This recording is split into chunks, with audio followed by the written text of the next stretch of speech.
All right, everyone, welcome to the Shofar Factory. I'm Rabbi Fried. What we want to do is we're going to try and make our own shofar.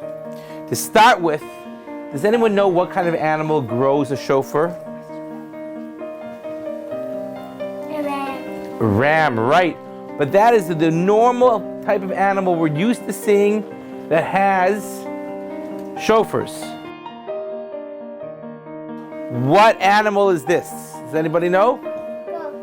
That's a goat. And is a goat kosher? Goats are kosher. And you can use a horn of a goat to make a shofar. But not every animal that's kosher makes horns that are good for a shofar. For example, deer. Do you know what deer horns are called? Antlers. They're actually called antlers. I'll show you some soon. But antlers are not good for a shofar.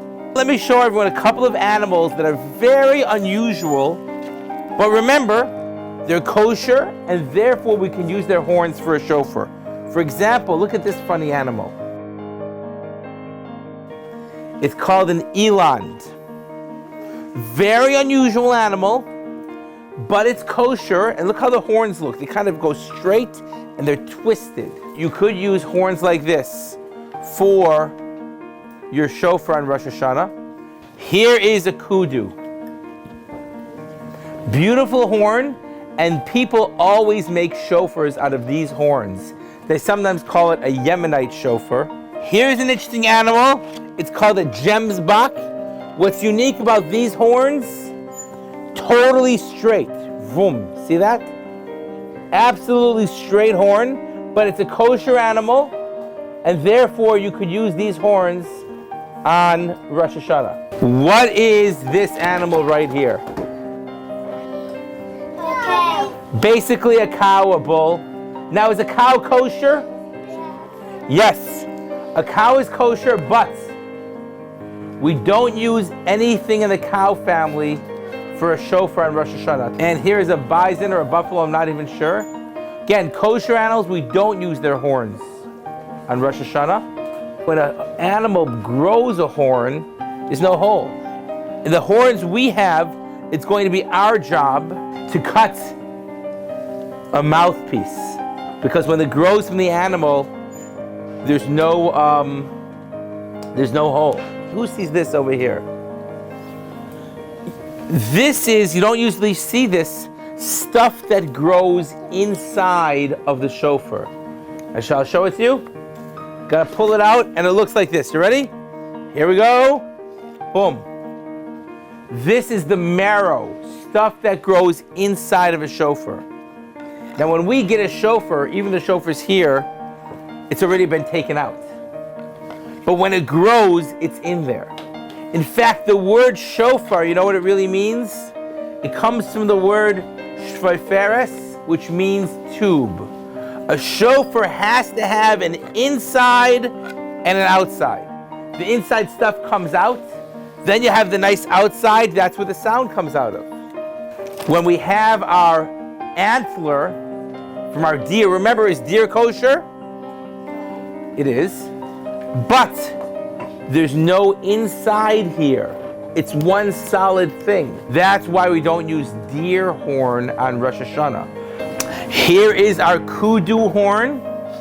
Remember we talked about that?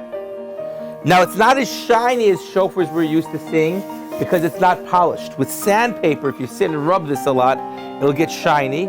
Here is our gemsbok, or blessbok, I mean. Very funny shape. Does this look like a shofar? Not really. But it actually is kosher. You could use this as a shofar on Rosh Hashanah.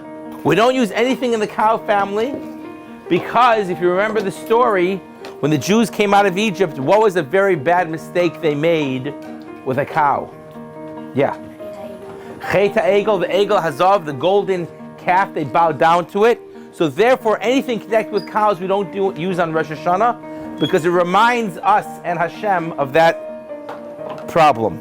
Here's another horn. Maybe there's a bison horn from the cow family. And here is our gemsbok horn Remember we said that's the one that grows totally straight? And this is it. The only reason this person might not want to use this on Rosh Hashanah is because there is an idea of a shofar having a curve in it, to be bent, which shows that we're bent and more humble in front of Hashem. But officially, this is totally kosher, and for some reason, no one ever makes shofars out of these. Maybe the animals are too rare, I don't know. Watch out. Munchie.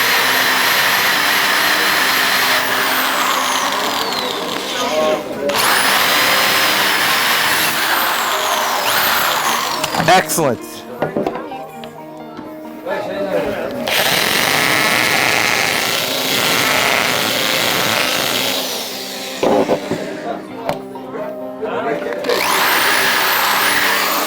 Okay, there you go.